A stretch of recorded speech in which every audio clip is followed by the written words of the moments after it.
go.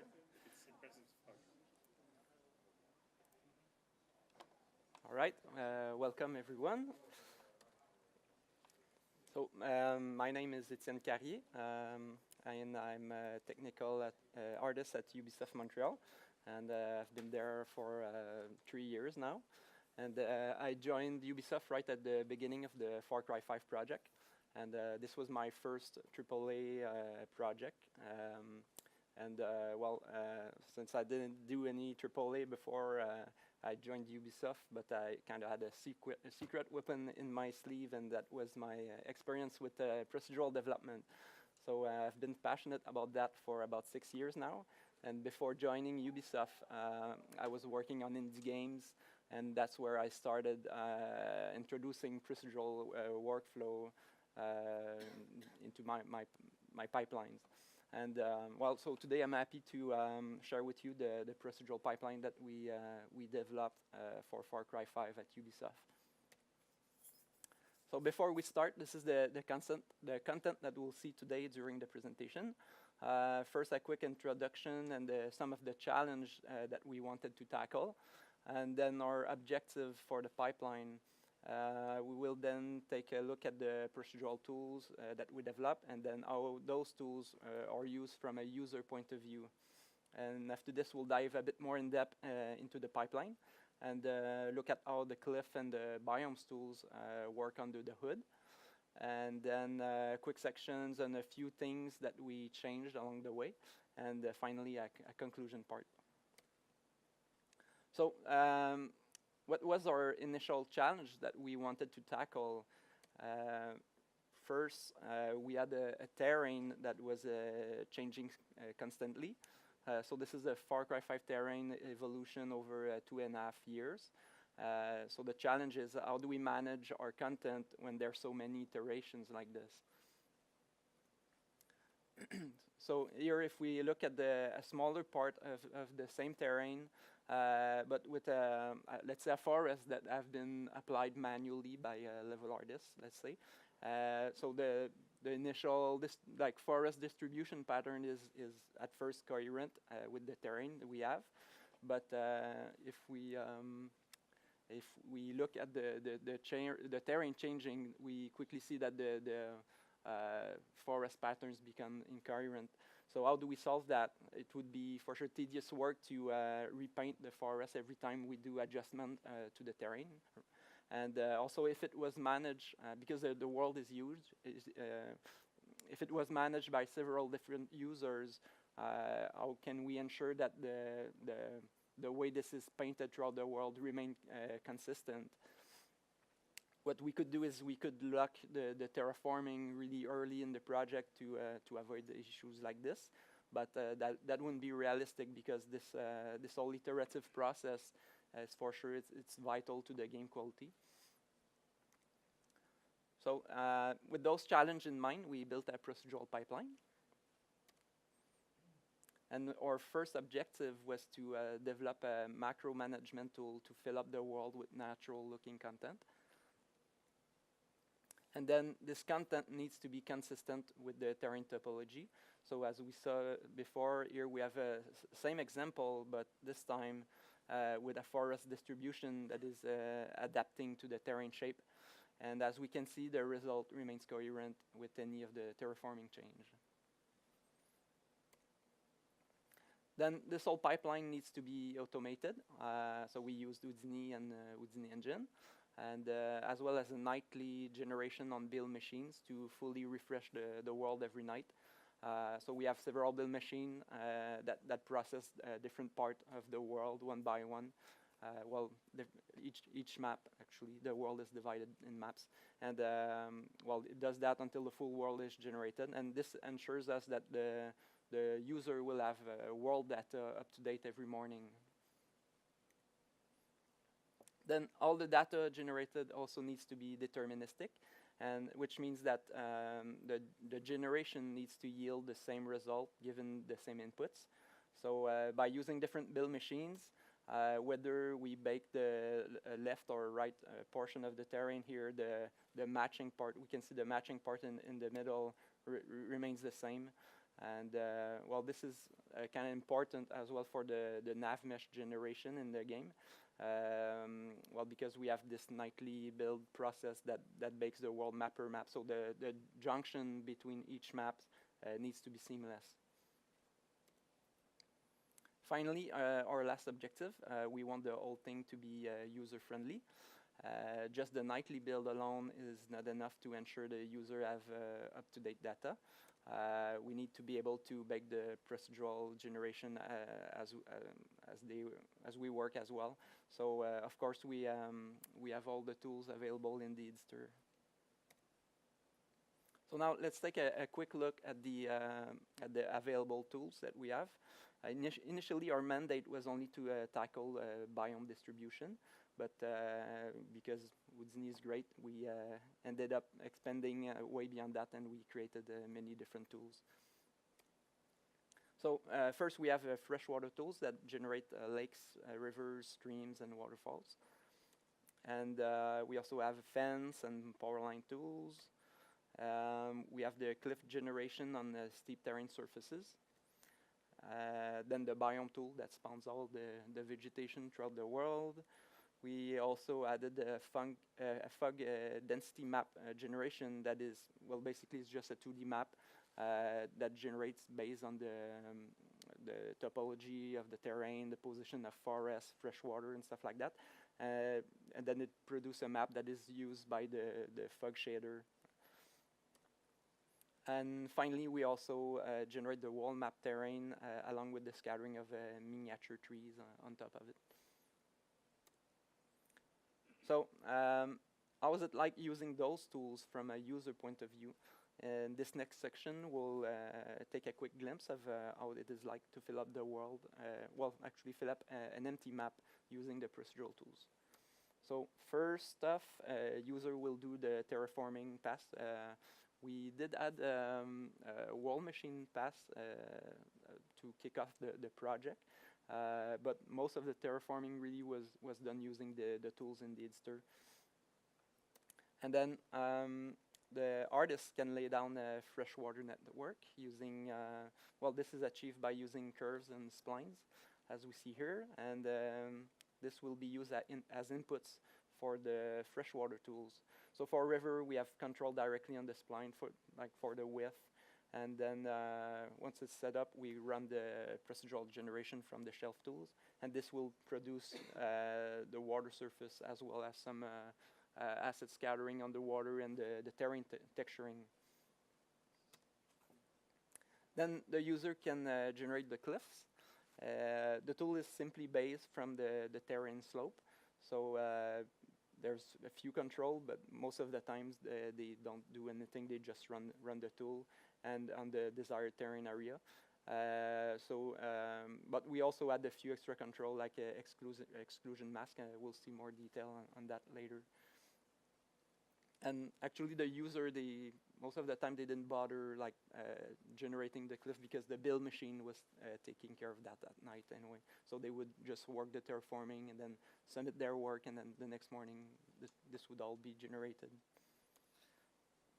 Now the level artist can add the vegetation, and this is done with the biome painter that we see here. It's a bit dark, but it actually paints a dark green color.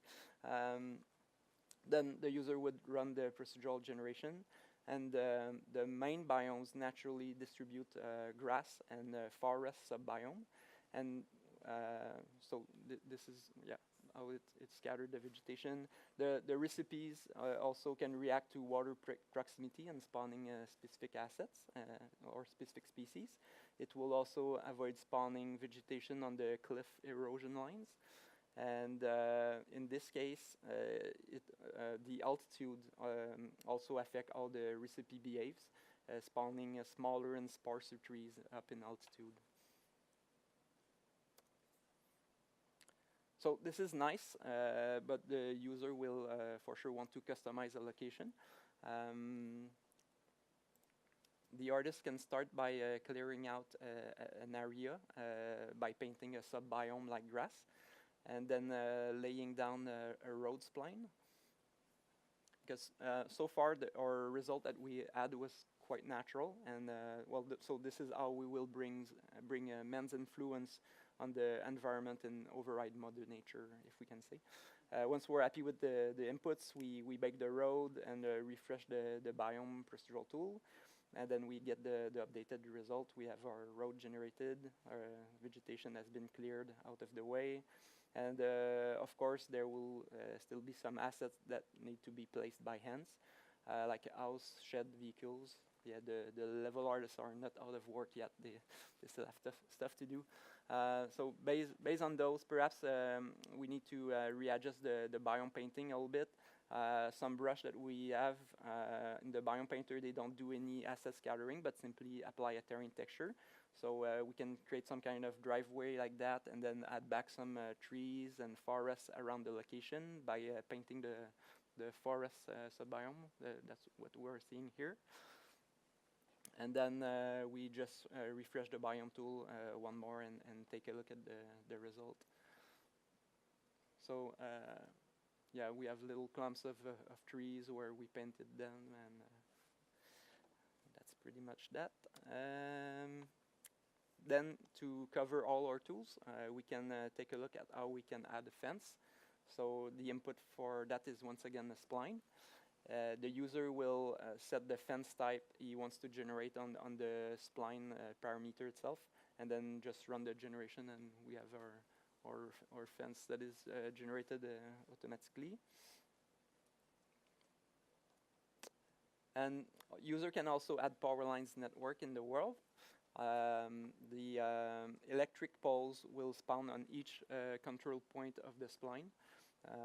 And then in this example, we can add 3 different types of power lines that will automatically connect with one another. So we added a standard line, a single line, and 2 house connectors that we see here. We make sure to snap the splines together. Then the user run the procedural generation. We'll have transformer boxes added where required. And if the user doesn't snap the spline correctly, the system will do it automatically within a certain distance, just as a fail safe. So here we have a bit of a problem. We have trees in the way of our power line, but we just have to refresh our biomes, and that will take care of that. That's because our systems, they can speak with one another and exchange data. So that covers up the tools from a user point of view. But just to kind of illustrate the non-destructive workflow, the terrain can be adjusted at any time. So back there we lowered the terrain quite a bit, and we were adding an island here. So once we're happy with that, we just have to refresh the affected procedural tools. In this case, I'm just rebaking the cliffs and the biomes, and we get our updated result. All the rest is still working properly.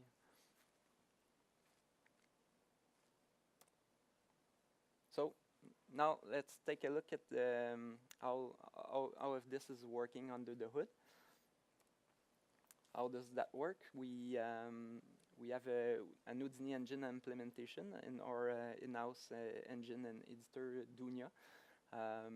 And what is really opening doors and possibilities with this pipeline really is the available inputs and outputs between Houdini and our engine.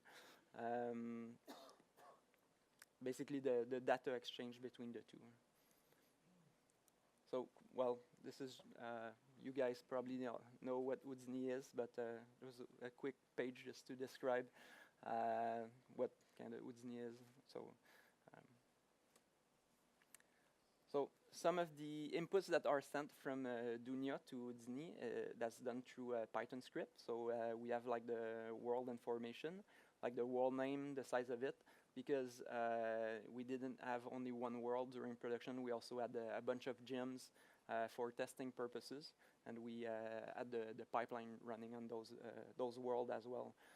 We'll also send the file paths, because we can't expect all PCs to have their file necessarily installed at the same place or on the same drive. So the editor would provide the path to Houdini engine. We'll also send the terrain sector, which is kind of an area of the terrain that we want to generate. And then we'll see more detail on this in a moment. We'll send the splines and shapes along with the metadata on the geometry attribute. For instance, the fence spline would have the fence type as a primitive attribute once it's imported inside Houdini. And other inputs that we have in the pipeline are simply extracted on disk and available to read from Houdini with the file path provided by Dunia. So all the heightmaps file, the biome painter files, PNG, 2D terrain mask, and also Houdini geometry that might have been generated from a previous tool. But really the main input for the procedural tool is actually the terrain itself, because the generation is always linked to a specific area of the terrain. And so this is just to show how the terrain is kind of subdivided in the IDSTR. Our smallest granularity is a sector, what we see in pink. So that's 64 by 64 meter. This is the kind of the smallest area a user can decide to bake when he's using the procedural tools. What happens when someone wants to rebake the procedural data? You will select the generation area. So it's either everything that is loaded in the IDSTR. And it's worth clarifying that in Dunia, the whole world is not loaded at all time. When we open the IDSTR, well, the world is divided into several maps, and then the user will select which portion of the world he wants to load when he's opening up the IDSTR. And then the other options are the local map section or sectors. The local being the one that is located directly under the camera when you're moving around in the IDSTR. And then the last option, it's the frustum option. So all sectors that are visible from the camera. So now let's take a look at the data that Houdini can send back to the IDSTR. We have the entity point cloud, terrain textures, terrain heightmaps, 2D terrain data, either RGB or grayscale, geometry that would be procedurally generated, and then terrain logic zones, which are basically just IDs on the terrain that we use to assign different preset of post-process and fog settings and stuff like that. So all of these are saved as a buffer in a special format on disk. And this gives time to the IDSTR to load the data at its own pace. That avoids sending one big buffer of data that takes a lot of memory. So it's an easier way of transferring the data between Houdini and our IDSTR. Some quick specification concerning the entity point cloud. It could really be anything that has a position in the IDSTR. So vegetation asset, rocks, collectibles, decals, VFX, prefabs, could even be animals in their favorite type of environment. And then the points are exported with the object ID of the asset to spawn in the IDSTR.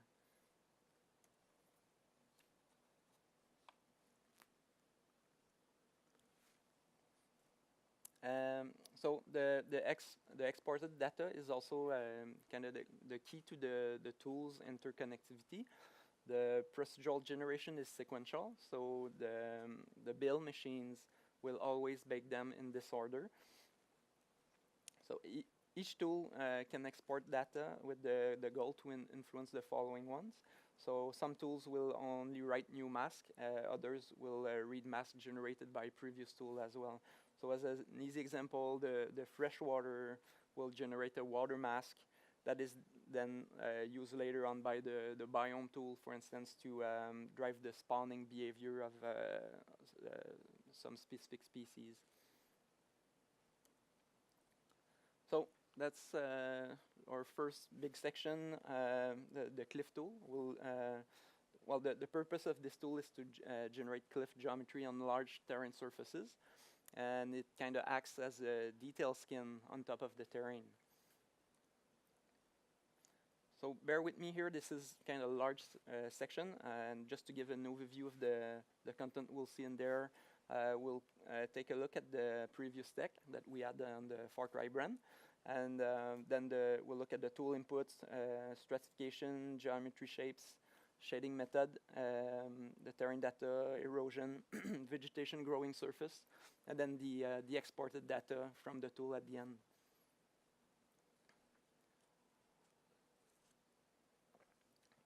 So our previous deck on Far Cry, well, there was none. On Far Cry 4 and Primal, beside the end place rock, the cliff were just actually bare terrain. I was not there back then on those projects, but I was told that the world was kind of designed to avoid having too much like large cliff surfaces like this, because it didn't really look good, and it was expensive to fill up those large cliffs by placing a bunch of rocks.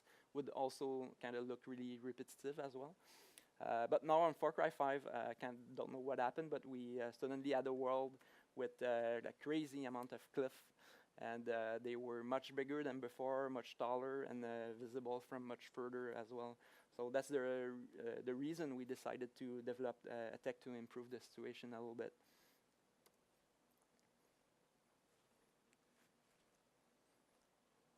So this is the cliff without just like straight terrain, and then with the procedural cliff on top. How does it work exactly? We use the terrain slope as a starting point, and we delete all surfaces below a certain slope threshold, and this becomes our cliff input geometry on the right here. As an additional note, having the cliff generated on all steep surfaces like this also serves as a visual cue for the player to know that, okay, if there's cliff, it's like, you know, actually at the exact threshold where the player is not able to walk on the terrain. So this serves as a visual cue to know, okay, if there's rock and cliff, I can't go up anyway. So it's interesting for that as well. And then, since we start from the terrain mesh, we get stretch quads on the slope. So to get rid of those, we do a remeshing pass on the geometry just to get uniform triangles. And then there's an interesting phenomenon that we want to reproduce with the tool, and it is the geological stratification, the visible horizontal lines that were formed by the accumulation of sedimentary rock and soil over time. So to create this effect, we have a tool that slices the input geometry into strata chunks, and each strata has a random thickness, and it assigns a strata ID to each slice, with which we can use to randomize the strata color as a debug view, as we see here. Then in the editor, we have a few presets to control the strata angle, just to find like the angle of the slicing that we want to occur. The user will actually just control that in the editor by painting this RGB input on the terrain, and then Houdini will use that to drive the stratification angle parameters. So as a result, we get, in this example, strata slice in 3 different angles. The angles that we chose for preset, well, we didn't add an infinite number of variation we can add, but we chose actually 4 different ones that the user can use, and it was just the ones that would best fit the terraforming shapes of our world. So, however, just like this, the strata lines are a bit too perfect, and it feels unnatural. To break them up and bring a bit more chaos into this, we do something else. We first generate a noise that will be used to split the input mesh into 2 groups. And actually, the noise is generated on a lower resolution mesh and then transferred to the high-res mesh. And we do that to get larger and blockier patterns. We found out that if we had really small piece of rocks or cliff, it wouldn't give a good result. So we had to make sure that it was always kind of chunky. Then, using that noise, we split the cliff surface into 2 groups like this. And then that's when we run the stratification tool on both groups with a different seed value, just to break up our strata lines. And then after this, the geometry is ready to get some volume.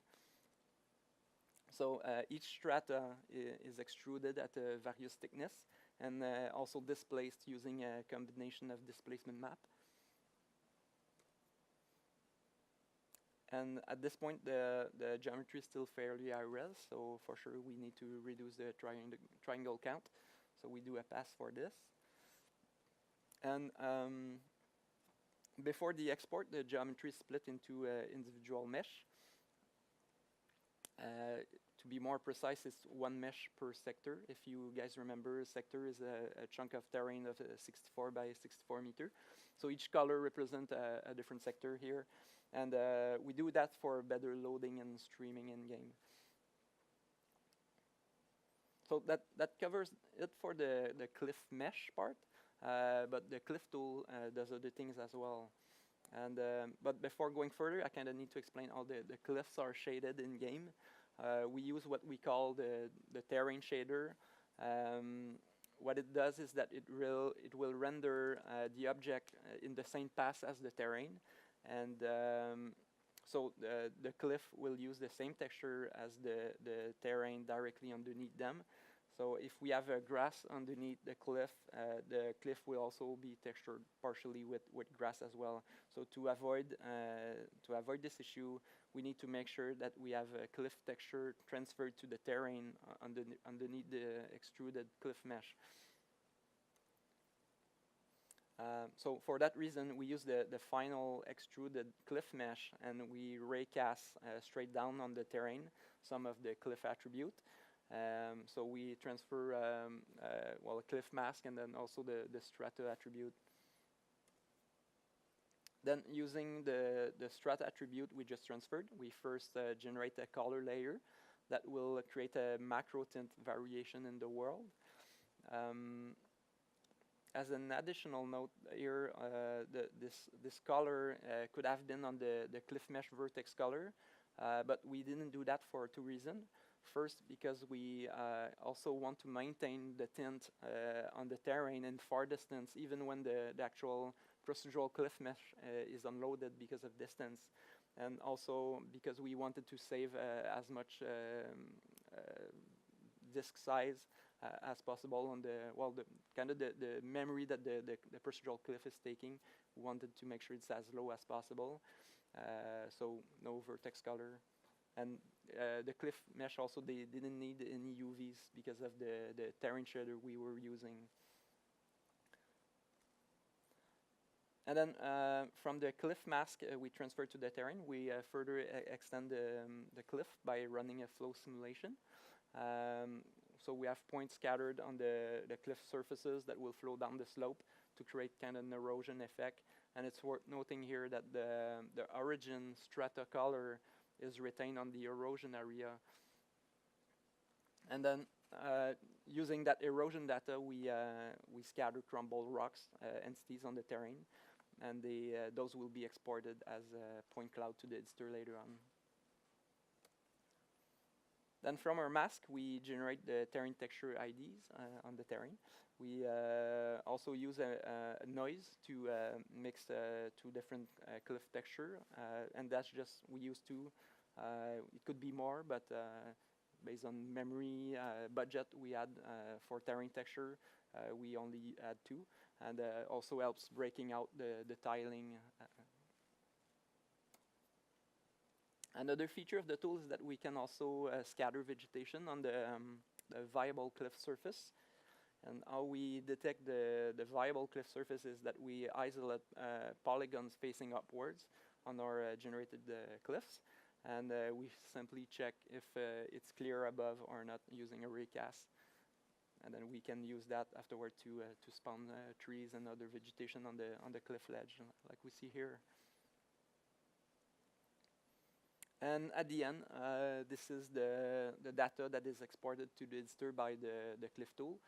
We have the cliff geometry along with the collisions, entity point cloud for rocks and some of the trees growing on the ledge. terrain texture IDs, also a cliff color for the terrain, and a cliff mask. And there's some screenshot of the cliff deck in the game.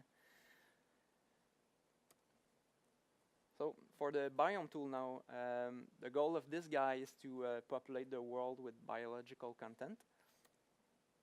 And bear with me here, there's a lot of features to cover in this section, mainly because there's like so much subtlety in nature and various phenomena we want to reproduce. So there's a lot of stuff the tool can do.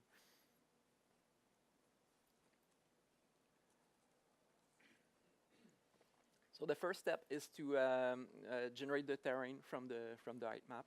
That's easy. And then from the topology, we generate what we call the abiotic data, which are basically like the physical features of the land.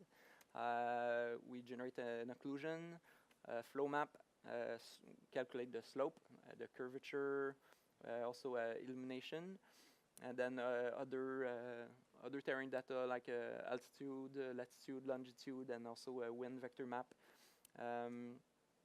Something important to note here is that all those terrain attributes will become the pillars to most of our biome recipe. So after this is done, and that the terrain data is stored on the terrain attributes, we import other 2D data that Dunya extracted for us on disk. So the biome painting done by the users, and also procedural data generated by previous tools such as freshwater, road, fence, power lines, and cliff mask.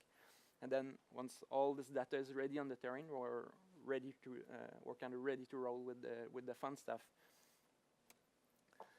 So first off, something really cool that the biome tool does is that it doesn't simply spawn forests where the user has painted forests. We have this concept where we added the main biomes and the sub-biomes. So the main biomes in the Far Cry 5 world is covering most part of the world, probably like 75 to 85%. And so what it does is the main biome will automatically process where the sub-biome should be based on the terrain abiotic data that we just saw earlier. So this will like kind of split where we have forest and where we have grass automatically. And really it is like this part of the tool that gives us this like natural looking macro detail in the biome distribution. And since it's based on the terrain topology, we're sure that in an artistic way, this is always a rule that is enforced and applied in the world. Then the main biome also process other fancy things, like replacing forests with grassland where the user placed the power lines. So we see here that we have power lines. This is the power line mask being imported in the biome tool, and then we're replacing where we had forests with grassland. Then after this process, we have our sub-biome recipes. They're processed in chain, and each of them contains all the ingredients that define this recipe. So all the trees, saplings, bush, and grass. Then at the core of the biome recipe, all of these nodes are actually the same digital asset. It's the generate terrain entities HDA. And this guy, among other things, do the vegetation scattering, but it can also modify and create terrain attributes. But a key part of it is that it defines a viability for each species. So the viability, each species is actually fighting for its ground to grow and thrive on. And viability is defined by setting up favored terrain attributes for each species. And the species that accumulates the most viability at a location will win over the other species. So as an example here, we have a species A that likes to grow on this range of occlusion terrain data with a power of 1. And then we we have a species B that likes to grow on this range at the bottom left of flow map with a power of 2.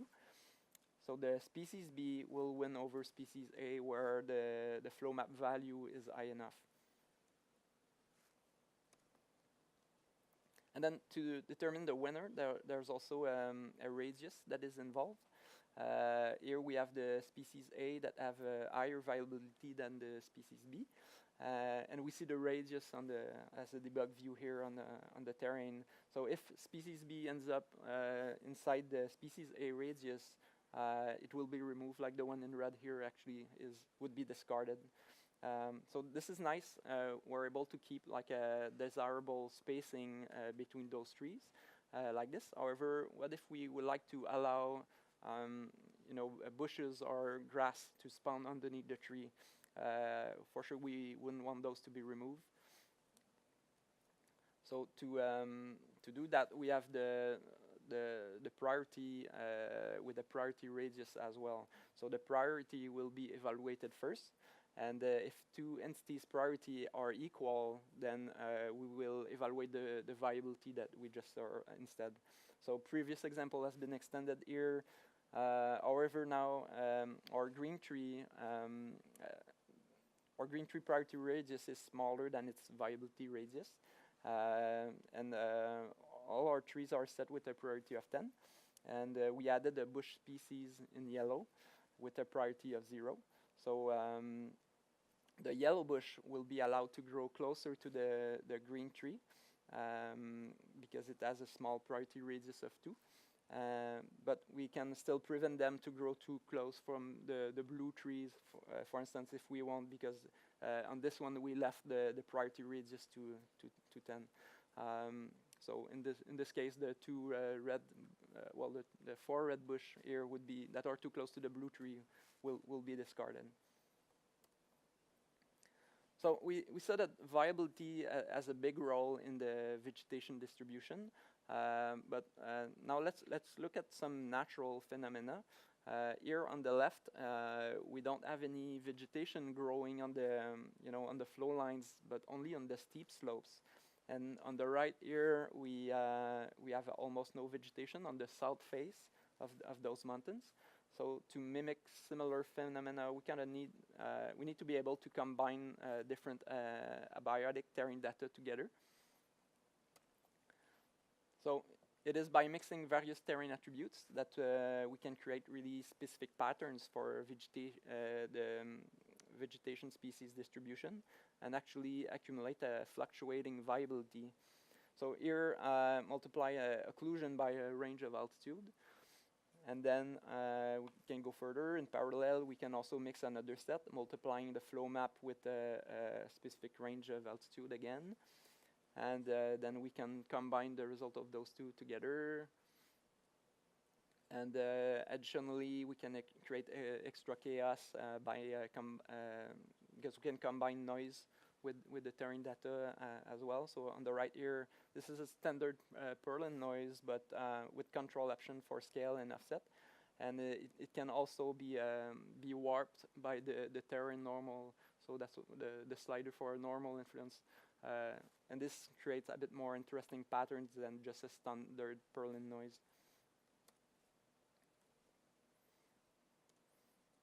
And then we would like to we would also like actually bring in various exclusion masks generated by previous tools, such as the freshwater, cliffs, and roads. So we can do that and apply that on top of our current mask.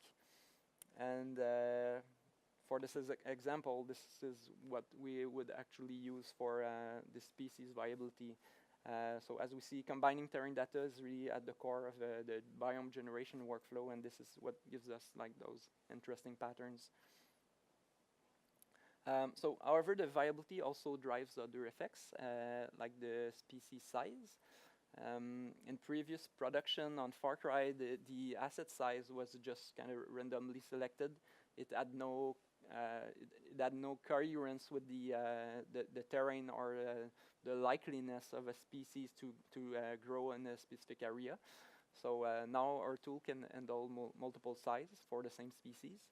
And well, if we take a step back here, there's actually various things that can affect the tree size. And so we have the small and young trees will tend to spawn at the edge of a forest, and the old and tall trees will be more present at the core of a large forest patch. And then there's other factors as well, like the altitude that can kind of affect the size, the scaling of our species. So how do we manage our tree size? Well, we link the asset size selection to our viability. Here we have a gradient viability ramp on the terrain. And if we start with one conifer of 50 meters, and then we can add the second one, 40 meters, 30, and so on. And we see that each size will actually be positioned on the proper viability range on the terrain. So this gives us a nice tapering effect at the border of our forest. And well, however, we have one more problem with that, is it can also create a staircase effect.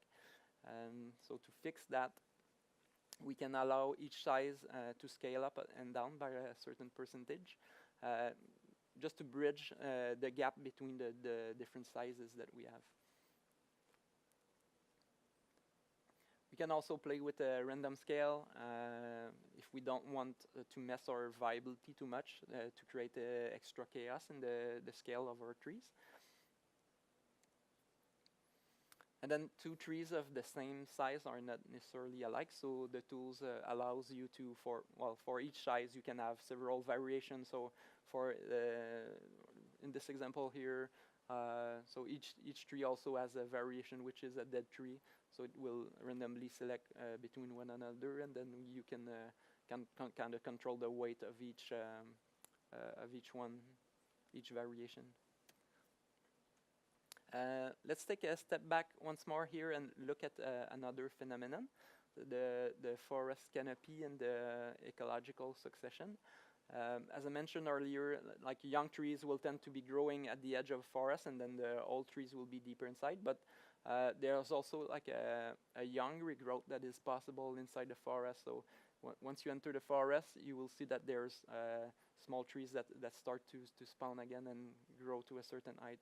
So how can we achieve that? We saw that we saw how the viability can affect the tree size selection. However, depending on the terrain data that we use, we don't always end up with a smooth gradient on our viability, which can result of having our tallest tree while ending up right at the edge of the forest. And so for this reason, we added the age parameter, which is basically just a sign distance field generated from the viability data. And well, we have various options to control how it will affect the size distribution. We can either add, multiply, or interpolate with the viability. So you can see here we can easily tweak the level of influence that it has. And then by adjusting the age maximum distance, we can control actually how deep the border of our forest will be, like the tapering effect at the border of our forest. And as a bonus side effect, by using a ramp on the edge, we can also kind of profile the shape of our forest. So there's another important thing that we need to control as well, and it is the scattering density. If our density is uniform, we might end up with we might have a good spacing actually between our small trees for the species, but a really bad overlap on our large trees. And the number of assets that we spawn is also a matter of performance of the game, for sure. So the small trees, they don't have the same GPU cost as the large one. So it is really important to keep a tight control on that. So here a simple ramp will give us that control. By default, our ramp density, our density ramp is based on the size. but we also have the option to base it on the age or viability. Then we can also mix in terrain attributes like illumination, slope aspect to affect the density of a species. So this is a nice example of that here in the game, where it's just I think it's the illumination, which like this face of the mountain was receiving less light. So we use that to affect the density of our vegetation. Well, in that case also the scale, the size of the trees, but density mainly. And jumping to another feature now, some biomes that we wanted to recreate on Far Cry had a lot of color variation. And so here we have well, we can see that the grass and bush color is varying a lot in this reference picture. So to do that without actually like duplicating our asset and texture and material in the game, we added the option to tint the scattered instance individually. So the input for that that drives the grades in color ramp can be either the viability, the age, or a combination of any terrain data again. So in this example, we're simply using the water sign distance field to drive the color ramp that we see here and actually tint each of our instance with a different color. And the result in game here, this is like the color variation that we see on the grass is actually because each instance of grass had a specific color link generated from Houdini, and this gives us this variation. The scatter density also needs to have their own specific rotation, and by default, the forward axis of the asset is always oriented toward the terrain slope.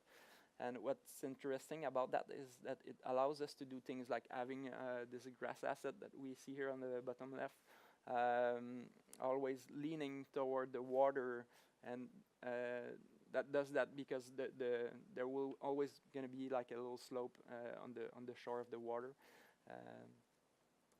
So that's interesting. And another example is that we could do like pre-bended tree trunks that grows in slope. This is like a natural phenomena that you can perhaps you already observed in nature, or if not, you can for sure observe that. We didn't do that in the game, unfortunately, but I wish we did because it's kind of nice. But well, the system would allow it. We did other cool things, however, and not sure if any players will actually notice that in the game, but this wheat grass that we see here, it's actually oriented on the wind vector map. So this is another orientation options that we have. The wind map is based on the overall wind direction, but it's actually fluctuating a bit depending on the shape of the terrain. So when blowing against a hill, it will tend to kind of try to flow around it a little bit. So we use those vectors to orient our asset. Then just finish with the rotation options. In all cases, the asset can be like flat horizontal or actually aligned with the terrain slope, and that's controllable by a percentage. And we also have like a rotation jitter and offset on all axes. And like that, we use that a lot on most of our vegetation asset. It's yeah, completely random, except for the grass I showed you on the shore of the water, which were kind of fixed rotation. But then otherwise, it's all most of the time random, just to break the patterns. Now that we have covered most of the parameters to control the entity generation itself, well, however, the biomes are not limited to like the asset placement only, because the position of asset can also have an effect on some of the terrain properties as well. It can also have an effect on the surrounding asset too. So here in this picture, I see like 4 different things that the presence of those big trees influence visually in their surroundings. Well, first, the terrain is covered in kind of pine needles, so the terrain texture is affected by the presence of those trees. We also have a slight terrain elevation around the trunk. So the terrain height map is affected too. We have pine cones and dead branch on the ground. So what the presence of one asset can also like trigger the position of other asset around it. And then the shadow provided by those trees might encourage or prevent the growth of other species as well. So to do that in our system, after the entity distribution is done, we have the option of transferring some data back to the terrain from the scattered assets. And we use this process for 4 different things. Terrain deformation, terrain textures, a terrain data output, a mask. Actually, it's just a mask that can be then reused in the following species. And then a terrain color, a tint that gets mixed with the terrain textures. And all 4 of these masks are actually independent from one another, so you can preset your sign distance field generated from each asset differently based on those 4 settings. So let's start with the terrain deformation, an example here. Well, we can generate a mask from the scattered entities position, and then optionally we can combine it with the once again available terrain data as we saw earlier. So, for example, well, I might want to mask out any deformation close to the roads by using the road mask that we have available. And once we have our mask, we set the displacement height for the terrain. And here it's actually raising the terrain by 1 meter. And this will deform the terrain accordingly in the game. So I think this is a really interesting feature to have, because most of the time in games, the trees are just stick in the ground. We don't feel that they have any effect on the terrain itself. But in nature, like the tree roots, they are lifting the ground a little bit because of the roots, and it's also kind of holding the soil together and prevents the soil erosion. So that's why it creates those kind of shapes. So now let's take a closer look at those tree roots. For sure, we will want them to blend seamlessly with the terrain, and we can do that by generating a matching terrain texture right underneath. So once again, we generate a mask from our scattered entities, and we set the number of texture we want to generate from this mask. Then we select the desired texture from the roll-down menus. This will actually fetch the available terrain texture from the editor via Python script and make it available automatically in the HDA menu. And our mask, our mask grayscale value will then determine which texture is applied where. And so we set the second terrain texture to appear where the mask value is actually 0.5 and above. Then the terrain texture ID will be sent to the editor, and that way we have our roots that are blending well with the terrain underneath. So next, perhaps we want to add extra ingredients around those trees. So we can do that. What we can do is generate a new terrain data attribute from our trees. But this time, this mask will be stored on the terrain and be available to be reused as a viability by a following species. So we set up the parameters as we like to have the range that we want, and then we go over to our next node, the forest rocks. And then we reuse that mask that we just created, so reusing the Ponderosa viability on our forest rock species. And then this will trigger the spawning behavior of this asset, and it's always going to be tied to this other specific asset if we want. Then if we go back to our Ponderosa tree, we can also output the age data of the species. And which will allow us to spawn like a new ingredient at the edge of the forest, for instance. So this is interesting, yeah, because that's something you can observe in nature. You will have like a specific type of vegetation always growing at the edge of a forest, but not inside because it's there's too much shadow or stuff like that. And then, as we observed earlier, we can also use that to create a young regrowth in the forest for the ecological succession effect. Then, when building recipes, we would keep iterating and adding further ingredients until we reach a full recipe like this. And then on one map of 1 kilometer square, that's like over 600,000 entities generated by the Biome tool. And for Far Cry 5, actually, we had about 70 maps like this to compose the whole world. So do the math, that was a lot of assets generated. 2 minutes? Oh my God. One last feature, this is a Google Earth picture, and the phenomenon we're interested in here is the terrain humidity. The color variation between like the dry brown and the lush green. And as we saw earlier, for the cliff strata color, we also generate a terrain tint here that is mixed with our organic terrain texture distribution. And this gives us like further variation in the colors on the terrain and help us limit the amount of terrain texture that we need to use in game. So with the tint and without the tint and with the tint below, and this is just the color here.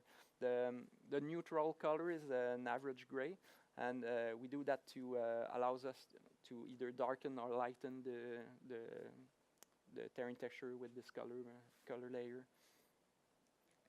And then a zoom out view of the part of the world, just to see the texture and color variation that comes from the biome. And it's worth noting that all the terrain texture and procedural tint can transpire through the grass as well, and that's because the grass shader will actually be able to pick up the terrain color, and the amount of color it's allowed to pick up is controlled with a mask on the grass asset itself. So we can either allow it to pick up 50% of the terrain color, or if we want just specific part of the plant itself. And then at the end, this is the data exported from Houdini by the Biome tool to the editor. We have the entity point clouds, the terrain texture IDs, terrain height map, terrain color, and also a forest mask that will be used later on by the fog tool and also the wall map tool. Well, this section I think I'll skip because we're running out of time, but it was just stuff that we changed along the way. Because things don't always go as planned, but I'll jump to the conclusion. So first, lesson learned. With great power comes great responsibility. That's such a cool thing to say. So procedural tools can generate a lot of data, and this gives us like a great control over performance, but also actually over gameplay and art. And well, on Far Cry 5, the art direction, they wanted like a crazy dense forest. However, from a gameplay-wise, it was not that much interesting because the AIs and the large animals, they couldn't really navigate in the forest.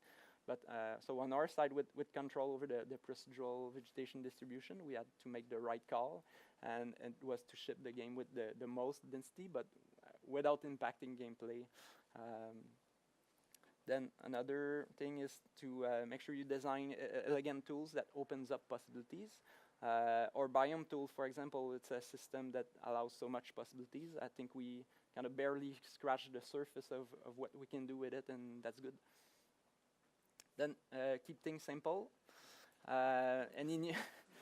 This was all simple. Any new systems actually are often like over-engineered, and that's probably because at first we figure out each element of that system at first, but once everything is in place and we have a clearer view of the whole beast, we can most certainly take the time to do a cleanup pass and simplify things.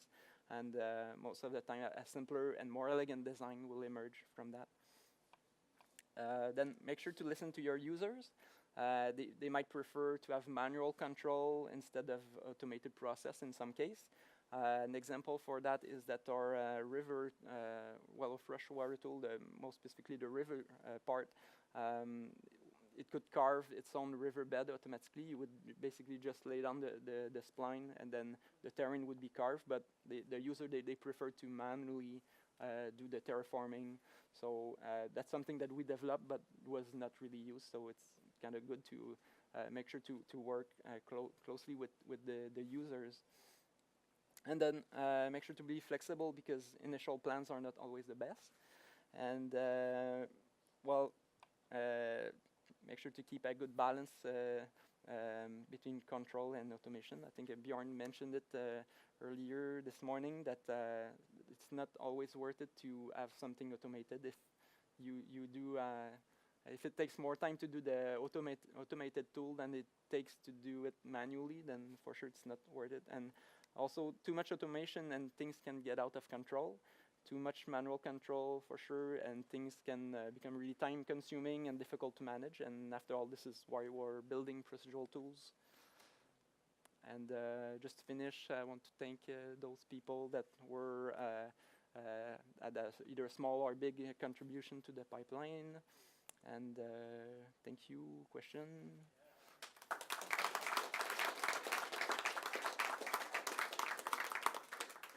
I don't know if it's best to skip question for the next speaker.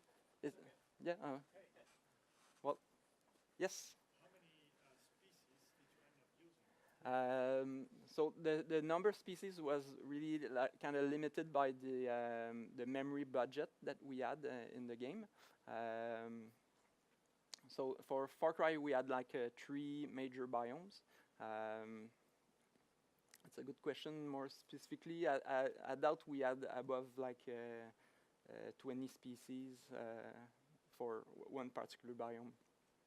And we also had to be careful how this was mixed from crossing one biome to another, because then in those areas you actually load asset in memory from those budget. So it was all like calculated to allow like this type of transition as well. Yes. There are lots of trees, lots of overdraw probably. Yeah. For instance, like profiling, did that get translated back into Houdini? Yeah, and it was like awesome to have Houdini at our fingertips to actually tackle that. The managing the performance for the game was a breeze, because we just had to go in a recipe and actually move a slider, save the HDA, submit, and then the next morning everything would be updated, and then yay, we gain 1 frame per second or something. So yeah. How long did it take you, and how many people to actually make this whole sequence? 1.5 person to develop the tools. We were 2 developers, but not throughout the whole project. So I was there the whole time, but I had a helper like half of the project maybe. And how much time? Well, we did. So the first things we tackled was the biome tool, but then once that was in, we had some free time, and then we developed the other tools. So we kept iterating, I guess, let's say 2 years maybe, but yeah. But we had some free time to add extra stuff, so because like all the like freshwater cliffs, that was not really planned, but we had the time to do that. So how modular is this, and will it be used in the future? You made so many nice tools. Yeah. It's really modular, and this was designed. We have our like kind of digital asset library, which is split into like we made sure that we had like project-specific digital asset split from the brand or the pipeline digital asset, so that we can reuse the pipeline digital asset to build recipes for another project and so on. So it's all customizable like per project. Yeah. That's the beauty of Houdini, I guess. I think I'll end this. Don't hesitate to come to me if you have further questions, but I'll leave the place for the next. Thanks.